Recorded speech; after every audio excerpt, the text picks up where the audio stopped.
हमारे चैनल पे आप लोग का स्वागत है। दोस्तों, आप लोगों के लिए एक से एक सुहाग गीत, बन्ना गीत, शादी का गीत लगन चल रहा है। इसी मौसम में आप लोगों के लिए लेकर आ रहे हैं। आप लोग को जरूर पसंद आएगा। पसंद आए तो एक कमेंट जरूर करिएगा। दोस्तों नमस्कार।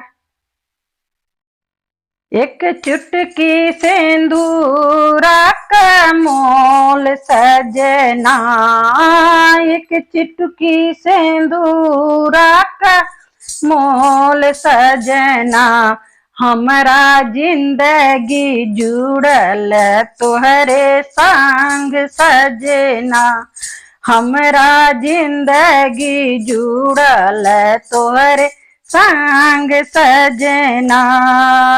एक चुटकी सिंदूरा का मोल सजना, एक चुटकी सिंदूरा का मोल सजना, हमरा जिंदगी जुड़ल तोहरे संग सजना। पापा हो छूटी गईले मामी, छूट गईले पापा हो छूटी गईले मामी, छूट गईले गाँव के लोग सजना, हमरा जिंदगी जुड़ल तोहर संग सजना, हमरा जिंदगी जुड़ल तोहर संग सजना।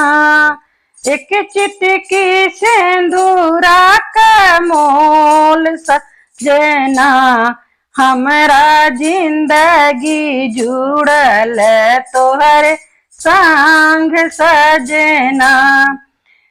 छूटी गईले चाचा हो छोटी गईली चाची, छूट गईले गाँव के लोग सजना, हमरा जिंदगी जुड़ल तोहरे संग सजना।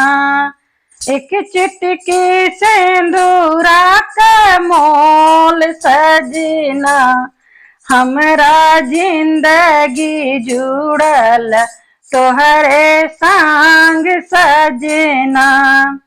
छूट गईले भैया हो छूटी गईली भाभी, छूट गईले भैया हो छूटी गईली भाभी, छूट गईली संगम सहेली सजना, हमरा जिंदगी जुड़ल तोहरे संग सजना, हमरा जिंदगी जुड़ल तोहरे संग सजना।